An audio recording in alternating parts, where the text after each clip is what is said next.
안녕하세요. 배신의 장미입니다. 오늘의 사연 시작하겠습니다. 제 사연이 언제 소개가 될런진 모르겠지만 아침이면 아침대로 저녁이면 저녁대로 여러분들의 기분을 상하게 할까 그게 조금 걱정이 되네요. 그래도 조금만 이해해 주시기를 그리고 저를 안타깝게 생각해 주시기를 바라며 이렇게 글을 적어 보내봅니다. 우선 저에 대해 좀 설명을 하겠습니다. 저는 이제 막 30대에 접어든 사람이고요. 마음에 병이 있는 사람입니다. 처음부터 그랬던 건 아니었고, 그러니까 그때 우리 가족들이 다 있었던 때를 생각해보면 말 많이 하고 웃기 좋아하는 그런 어린애였었던 것 같긴 해요. 아빠는 박사를 밟을 당시 엄마와 결혼을 했고, 그리고 저를 낳으셨습니다. 한 대학교에서 교수를 하시던 아빠, 어렸을 적에 잠시 미국에 살았던 것으로 기억이 나고, 그리고 평범하지만 남부러울 것 없는 그런 가족이긴 했었죠. 대부분의 사람들이 아파트에 살 때 제가 기억하는 저희 집은 처음부터 전원주택이었습니다. 전원주택의 군락지에서 살았었는데 땅을 가진 사람들이 자신들만의 스타일로 주택을 지었었는데 참 웃기게도 나중에 보면 거의 비슷비슷한 모양새를 하고 있더라고요. 마치 한 건축가가 모든 집을 지은 것처럼 말이죠. 뛰어넘을 수 있는 담벼락을 한 채 이웃과도 제법 잘 어울렸었고 주말이면 아빠는 항상 저와 자전거를 타며 마을을 돌아다녔던 것으로 기억을 해요. 제 기억이 조금 과장된 것일 수도 있지만 아빠와 자전거를 타며 이웃들에게 반갑게 손을 흔들었던 것 같기도 하고요. 마치 영화에서처럼 말이죠. 끝까지 그런 삶을 살 수 있을 것이라 생각했고 그런 삶이 아닌 다른 삶은 상상도 하지 않았었습니다. 그런데 불행은 제가 중학교 때 들이닥치게 되죠. 결론을 말씀드리자면 저희 부모님은 안타깝게 생을 마감하셨습니다. 그 일로 저는 마을을 떠날 수밖에 없었고 처음엔 이모에게 맡겨졌다가 결혼할 남자가 생겨 결국 저는 삼촌의 손에 맡겨지게 되죠. 저는 이모가 더 좋았습니다. 아빠와는 너무 다른 삼촌, 단정한 아빠에 비해 삼촌은 단정한 사람 축에 끼지 못했고 아빠는 대학 교수였지만 삼촌은 어느 바에서 노래를 부르는 그런 사람이었었거든요. 그런데 지금 생각해보면 그건 그냥 직업이 그러하니 삼촌이 택한 자신의 겉모습이었더라고요. 이모는 결혼을 하고 미국으로 갔고 저는 삼촌의 곁에서 고등학교를 졸업하고 그리고 대학을 가면서 독립을 하게 됩니다. 제가 막 독립을 했을 때 삼촌은 주섬주섬 제게 뭔가를 내밀더라고요. 그건 바로 돌아가신 저희 부모님이 제게 남겨주신 유산들이었는데 겉모습만 보면 삼촌은 그 유산을 탐낼 사람이긴 했어요. 그런데 단 한 푼도 건드리지 않은 채 무심하게 툭 하고 제게 던지듯 그리 주더군요. 이거 가지고 가야지. 이제 너 성인 된 거잖아. 그동안은 네가 법적으로 성인이 되지 않아 내가 관리하고 있었지만 이젠 네가 성인이 되었으니 알아서 쓰고 처리하면 될 것 같다. 그리고 잘 살아라. 나는 서울 생활 접고 지방으로 내려갈 참이야. 친구가 지방에 펍 카페를 냈는데 거기서 같이 일을 해보자고 하더라고. 삼촌도 잘 살 테니 너도 잘 살아라. 가끔 궁금하면 전화하고. 그런데 자주 하지 말고. 지방으로 간다고? 아니 왜? 이걸 그냥 이렇게 툭 던지면 어쩌자는 건데. 그래도 나한테 이렇게 해라 저렇게 해라. 어른으로서 조언 정도는 해줘야 하는 거 아니야? 하, 내가 누굴 가르치고 할 감은 아니거든. 그동안 나랑 살아봤으면서 그걸 몰라? 야, 어차피 인생은 혼자야. 그리고 혼자 헤쳐나가는 거야. 네가 처음인 것처럼 나도 처음이라고. 그냥 나는 네가 행복해졌으면 좋겠고 형이랑 형수 그리 된 거. 난 이제 네가 좀 있고 그 굴레에서 벗어났으면 좋겠다. 어른이 되라고. 이제는 너도 어른이니까. 삼촌이 제게 건넨 유산 목록을 보니 그땐 내 팔자 폈구나 라는 생각이 들기도 했었습니다. 그리고 이걸 탐흘리지 않은 삼촌도 대단하게 느껴졌었고요. 자기는 돈에 있어서는 자유로운 영혼이라고, 돈에 얽매이지 않은 영혼이라 그랬었는데 말과 행동이 일치하는 그런 삼촌이었던 거죠. 부모님이 제게 남겨주신 것들은 제가 낭비를 하지 않는 전제 조건 하에 한 30년은 그냥 먹고 살아도 될 만한 그런 정도이긴 하더라고요. 절대로 받지 않겠다 하는 삼촌에게 적어도 지방에 내려가 방 한 칸 정도는 구할 수 있는 돈을 건넸고, 그리고 저는 바로 집을 하나 마련을 하죠. 전원주택은 제게 공포스러운 존재였기에 위아래로 사람들과 어울려 살 수 있는 아파트로 마련을 하게 됩니다. 그리고 대학을 졸업하고 그냥 저는 놀고 먹고라죠. 딱히 일할 생각? 아니, 그럴 만한 열정이 없었기에 이렇게 살다가 엄마 아빠 옆으로 가면 되겠다 생각을 했었어요. 그러다가 정말 우연히 그 남자를 만나게 됩니다. 그 남자는 우리 부모님이 살아 계셨을 적에, 그러니까 영화처럼 자전거를 타며 동네 사람에게 인사를 했던 그때 그 마을에 함께 살았던 친구였었습니다. 부랴부랴 저는 그 동네를 빠져나올 수밖에 없었는데, 그런데 우연히 그 남자를 마주치게 된 거예요. 그것도 카페에서 말이죠. 익숙한 곳만 가는 저였었는데 아마도 남자와 저는 만날 운명이긴 했었던 것 같습니다. 그날 그 카페는 제가 처음 방문한 곳이었거든요.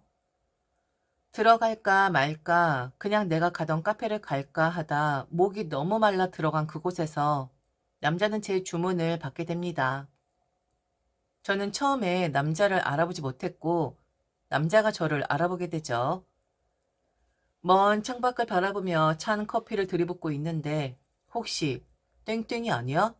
라고 제게 말을 걸더라고요. 자세히 보니 그 남자였고 애써 반갑게 웃으며 인사를 하는 저와는 다르게 남자는 저를 걱정하는 눈빛으로 바라보더라고요. 한 번에 알아보겠더라. 잘 지냈어? 아니, 잘 지냈냐라는 말이 좀 그런가? 반갑다. 도대체 어떻게 지낸 거야? 그래? 많이 변했다고 생각했는데 한 번에 알아보았다고? 잘 지냈냐? 그럼 잘 지냈지. 그러지 않을 이유가 전혀 없잖아. 남자는 저를 측은하게 바라보았습니다. 그도 알고 있는 거겠죠. 저의 부모님의 사망 이유를. 그리고 발이 달려 떠돌아다니던 그 무성한 소문들을. 저도 저희 부모님의 사망 원인을 자세히는 모릅니다. 하지만 한 가지 확실한 건 엄마 아빠는 서로 문제가 있었고 행복한 것 같았지만 서로 상처가 많았었다는 것, 그거 하나만 알고 있습니다. 제가 캠프를 간 사이 부모님은 다퉜을 것이고, 그리고 홧김에 혹은 그러고 싶지 않았겠지만 어쩔 수 없이 서로를 해하는. 남자는 계속해서 저의 눈치를 받고 딱히 할 말도 없어 보이는데 계속 제 옆을 서성이더라고요. 그날 표면적으로는 식사 자리였지만 저희는 술을 한잔하게 되고 떠올리고 싶지 않은 그날의 일을 이야기하게 되고 내친 김에 전화번호를 교환하고 그렇게 연락을 하게 되면서 연인 사이로 발전을 하게 됩니다. 남자 집도 그간 많은 사정들이 있었더라고요.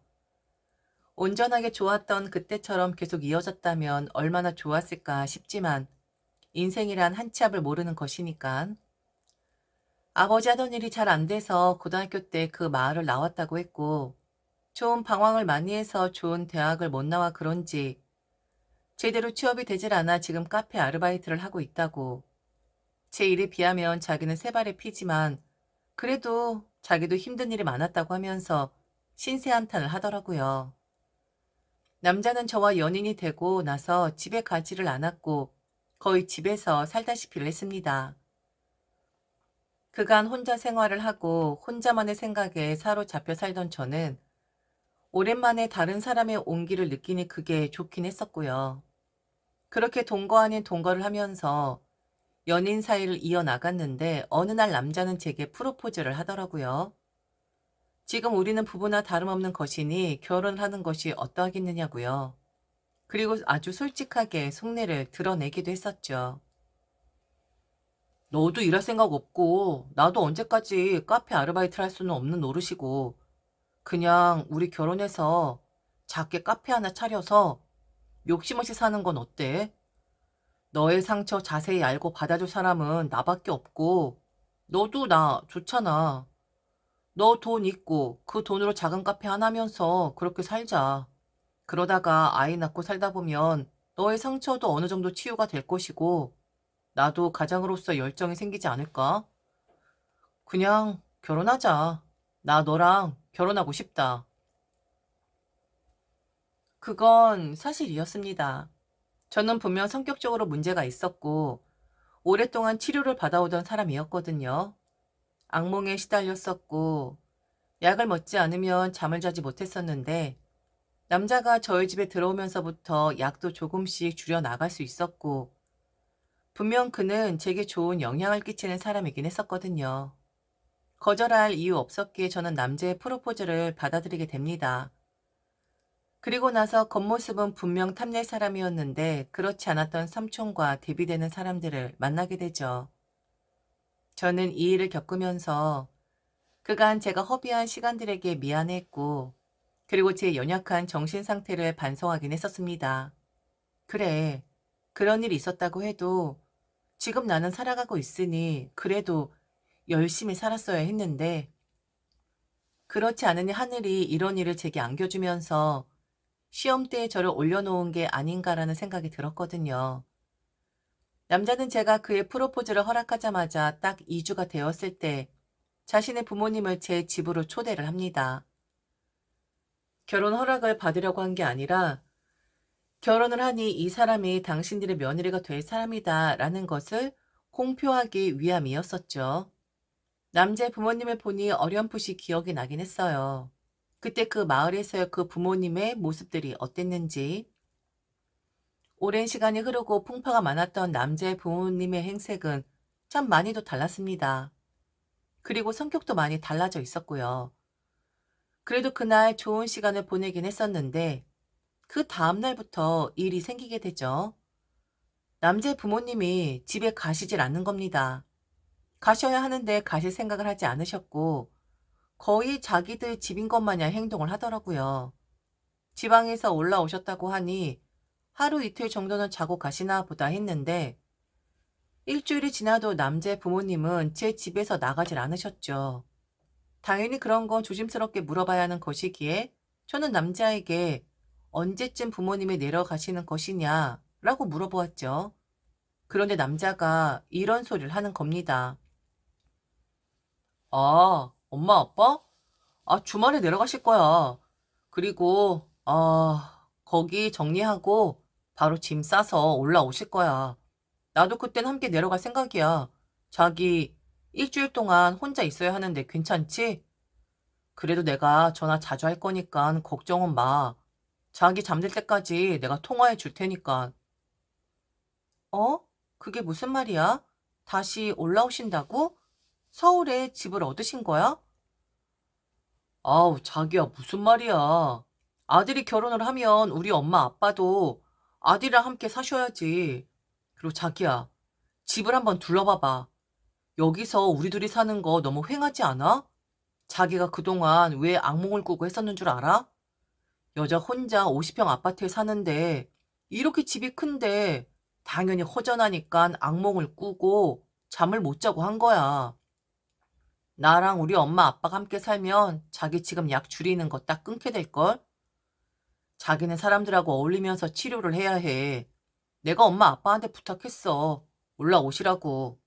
같이 모여 살면 더 좋을 거야. 엄마 아빠도 흔쾌히 승낙을 해주셨고. 오나하고 제게 온기를 나눠주던 남자였는데 그는 겉모습과는 다르게 제게 무언가를 요구하고 제가 가지고 있는 것을 탐내는 그런 사람이었던 거죠. 그러고 보니 너 돈 있으니 그 돈으로 카페를 하자라는 말이 있었군요. 그런데 그땐 이 사람 참 솔직하구나 라고만 느꼈을 뿐 이런 속내는 몰랐었는데 나와 의논도 하지 않고 내 핑계를 대면서 자기 부모님을 내 집으로 들인다.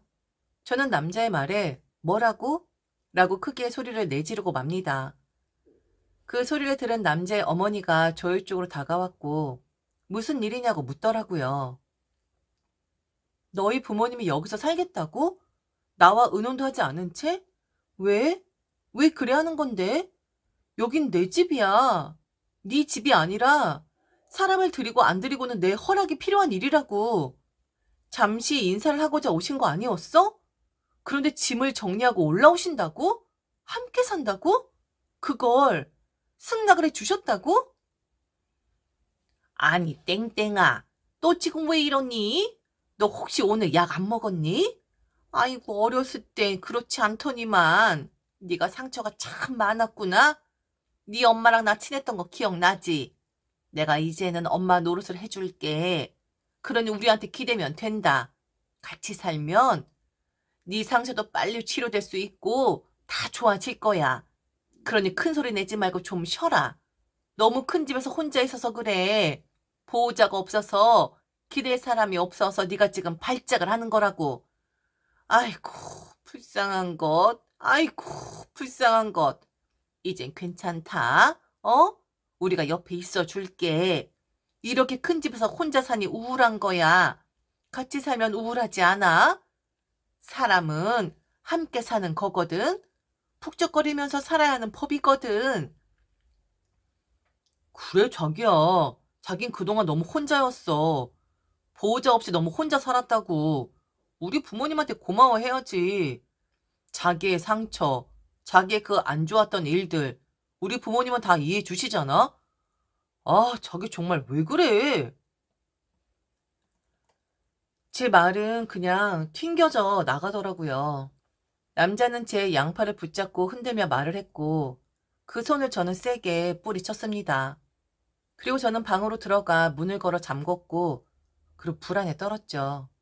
내 집에 침입을 한 사람들인데, 그 사람들이 주인 노릇을 하고 있는 것 같았거든요. 삼촌에게 전화를 걸었습니다.